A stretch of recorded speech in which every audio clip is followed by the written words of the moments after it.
Alléluia, bien-aimés dans le Seigneur, shalom, shalom de la part de notre Seigneur et Sauveur Jésus-Christ.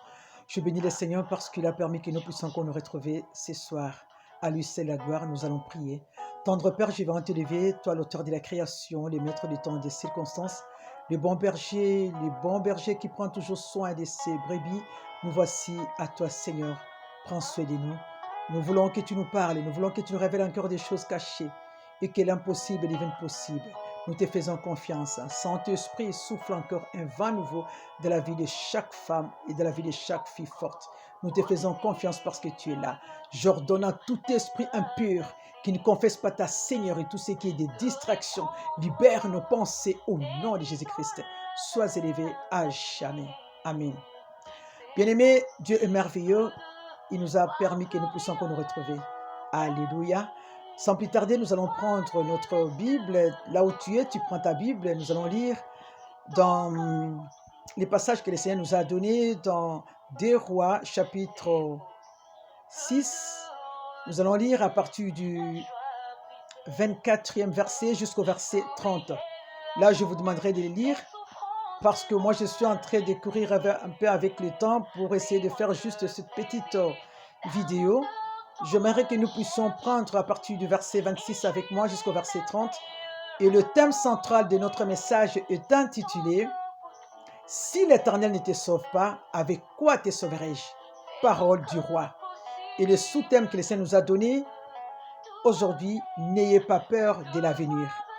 N'ayez pas peur de l'avenir, parce que l'avenir appartient à Dieu. Et nous l'avons tiré dans Jérémie chapitre 29, le verset 11 plutôt. Nous lisons les premiers textes dans 2 Rois 6, à partir du verset 26 jusqu'au verset 30. Je lis au nom du Seigneur Jésus-Christ. Comme les rois passaient sous la muraille, une femme lui cria « Sauve-moi, ô roi, mon Seigneur ». Il répondit « Si l'Éternel ne te sauve pas, avec quoi te sauverai-je ? Avec les produits de l'air ou du pressoir ?» Et le roi lui dit, « Qu'as-tu » Elle répondit, « Cette femme-là m'a dit, donne-moi ton fils. Nous les mangerons aujourd'hui et demain nous mangerons mon fils. Nous l'avons fait cuire, mon fils, et nous l'avons mangé. Et le jour suivant, je lui dis, donne ton fils et nous les mangerons. Elle a caché son fils. Lorsque le roi attendit cette parole, il déchira ses vêtements en passant sous la muraille, et le peuple vit qu'il avait au-dedans un sac sur son corps. Amen. Jérémie 29, le verset 11. Car je connais les projets que j'ai formés sur vous, dit l'Éternel, projets de paix et non de malheur, afin de vous donner un avenir de l'espérance. Alléluia. Bien-aimés, j'aimerais dire à une personne, nous voyons ce qui s'est passé dans ces contrées à cette époque à Samarie. Il y avait la famine, il y avait la guerre, il y avait plus rien à manger, tout coûtait énormément cher. Alors il y a deux femmes qui se sont attendues et l'autre a proposé à son ami de manger son fils et le jour suivant, il devait manger aussi le fils de l'autre femme. Alors ils ont fait cuire l'enfant et ils ont mangé. Et le jour suivant, l'autre femme qui demande aussi, donne-moi ton fils, nous allons le manger. Et l'autre avait déjà caché son fils, et ça crée des problèmes. La femme a commencé à réclamer, mais l'autre ne voulait plus parce qu'il avait déjà caché son fils. Les rois étaient de passage et cette femme a crié, « Oh mon roi, sauve-moi » Le roi répliqua la parole en disant, « Si l'Éternel ne te sauve pas, avec quoi te sauverai-je » C'est là où je voulais attirer l'attention de tout le monde. Si le roi a pu répondre à cette femme en reconnaissant que c'est Dieu qui existe, en connaissant que c'est la grandeur de Dieu qui peut donner des solutions, que c'est Dieu qui peut ouvrir les écluses de Dieu, que c'est Dieu qui peut donner la vie et la solution à tous les problèmes que nous pouvons traverser dans ce monde. Parce que le roi, quand on a regardé en dedans de lui, on avait constaté qu'il avait les sacs faits par la peau de chèvre. Il avait porté un deuil. C'était les signes du deuil que le roi avait. Parce que rien ne marchait dans la ville, rien ne marchait dans son pays. Il cherchait aussi la solution. et le roi était en colère.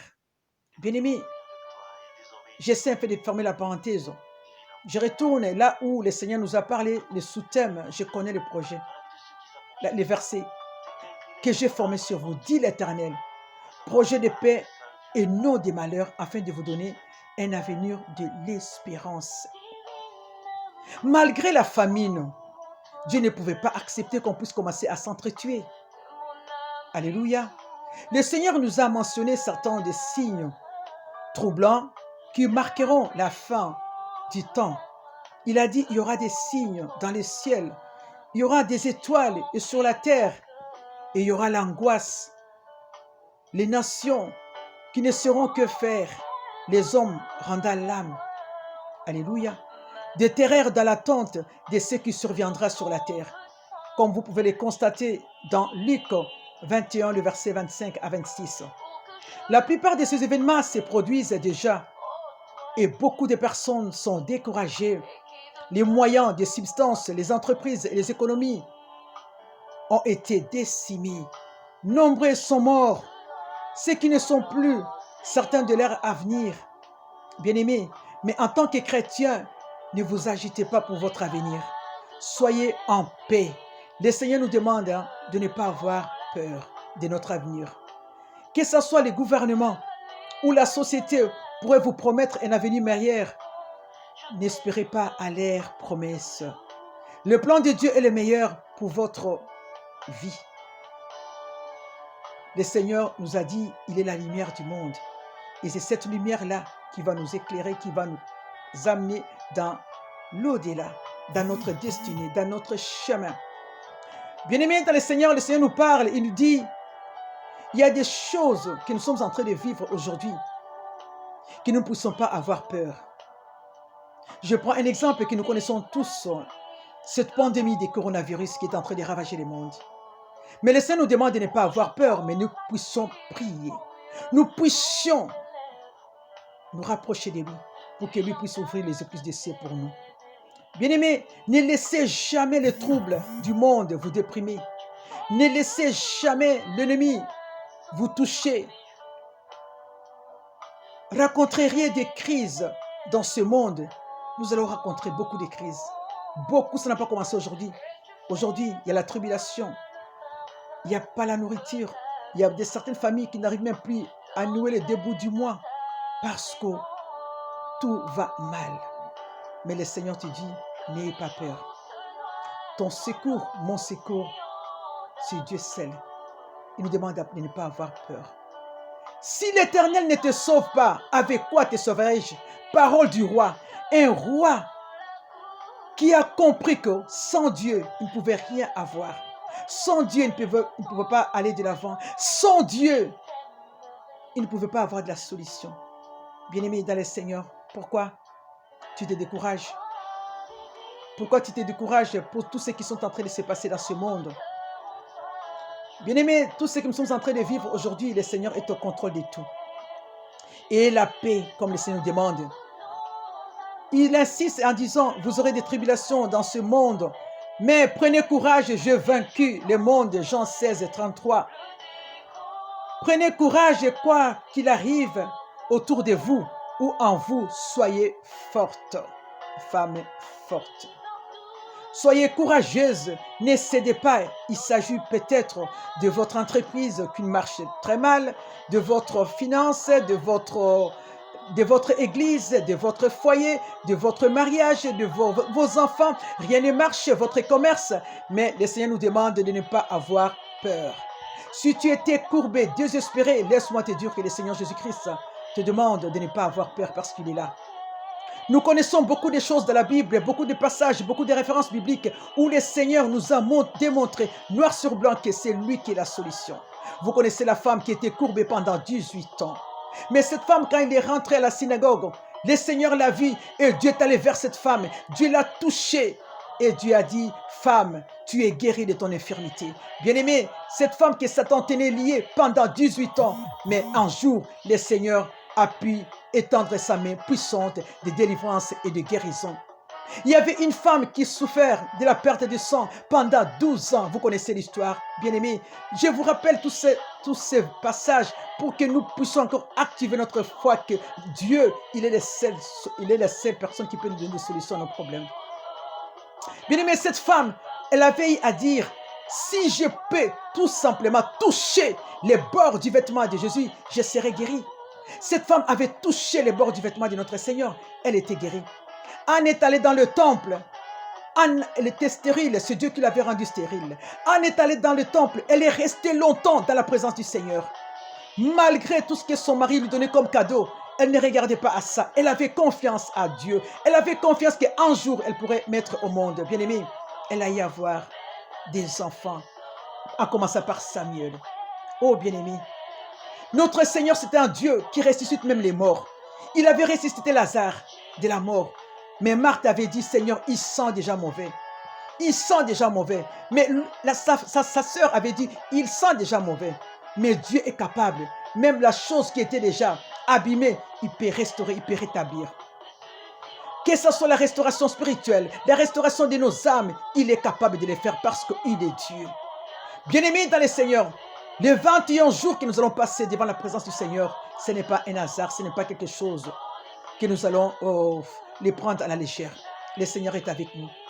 Il ne nous abandonnera pas. Il va faire des grandes choses. Tu as longtemps pleuré. Tu as longtemps parlé. Tu as changé les églises. Mais laisse-moi te dire, bien-aimé dans le Seigneur, dans ces jeûnes de 21 jours, il y aura des miracles. Parce que Dieu est en train de travailler avec nous. Nous avons déjà des miracles. Même les jeûnes que nous avons eu à passer des 3 jours, Dieu a fait des grandes choses. Il y a des gens qui ont témoigné, qui m'ont parlé, qui m'ont appelé. Ce que le Seigneur a pu faire. Alléluia. Oh, Shinda Barakashika. Bien-aimé dans le Seigneur, ne te sous-estime pas. Le Seigneur est avec nous. Nous sommes une grande armée. Nous sommes des femmes fortes, des femmes qui marchent de la crainte de Dieu. Dieu a besoin que nous puissions être des femmes vertueuses, comme il est écrit dans Proverbes chapitre 31, à partir du verset 10 à 13, des femmes qui obéissent à leur mari, des femmes qui obéissent partout là où elles se présentent, des femmes qui donnent la vie, des femmes idéales, des femmes modèles, pas comme ces 2 femmes-là qui ont mangé le fils de l'autre, et puis l'autre a caché son fils. Pas des femmes sorcières. C'est pourquoi je demande à une personne, quand toi tu fais tes projets, tu les fais avec qui? Tu consultes qui? Regarde les 2 femmes. L'autre a caché, mais l'autre a perdu son enfant. Bien-aimés dans le Seigneur, ce 21 jours, avec les servants de Dieu que le Seigneur nous a donnés, nous allons encore découvrir beaucoup de choses. J'essaie de faire ces petites vidéos tout simplement pour que nous puissions nous voir encore, pour que nous puissions mettre en pratique la parole de Dieu. Si l'Éternel ne te sauve pas, avec quoi te sauverai-je? Et n'ayez pas peur. Dieu est avec nous. Les projets de bonheur qu'il a formés pour nous, projets de paix, de bonheur, non de malheur, afin de nous donner un avenir de l'espérance. Vous les chercherez, vous les trouverez. Et si vous les cherchez de tout votre cœur, il se fera voir. Femmes fortes, soyons des femmes de prière. Bien-aimé, si tu fais les grèves de faim, tu ne pries pas, tu dis, je prends les médicaments pour que je puisse dormir parce que j'ai des problèmes qui me dépassent. Bien-aimé, tu vas continuer à prendre les médicaments et tu vas détruire ton corps. Les vrais médicaments, c'est la parole de Dieu. Les vrais médicaments, c'est la prière. C'est l'humilité. Une femme forte, c'est une femme qui s'humilie. C'est une femme qui marche dans l'obéissance de la parole de Dieu. C'est une femme qui aime les autres. C'est une femme qui a toujours cet empressement-là comme Tabitha. Bien-aimé, Tabitha était morte, mais elle est revenue à la vie à cause de ses œuvres. Femme forte, soyons des femmes capables, des femmes qui peuvent faire quelque chose. Si aujourd'hui le Seigneur nous regarde, qu'il puisse dire oui, il y avait une armée de femmes qui s'appelaient des femmes fortes, qu'ils puissent témoigner de nous, qu'ils puissent être dans la joie. Alléluia. Hoshinda Barakashika. Femmes fortes, je vous invite à s'unir avec nous dans la prière et que toutes les femmes intervenantes qui vont intervenir pendant ce 21 jours, je t'invite, chère femme forte, à avoir un petit agenda. Vous allez noter et vous allez prier. Que le Seigneur vous bénisse. Que le Seigneur vous fasse du bien. C'était votre chère maman, la révérende apôtre maman Georgine Bassosila Mali Ruth. Que Dieu vous bénisse. On est ensemble.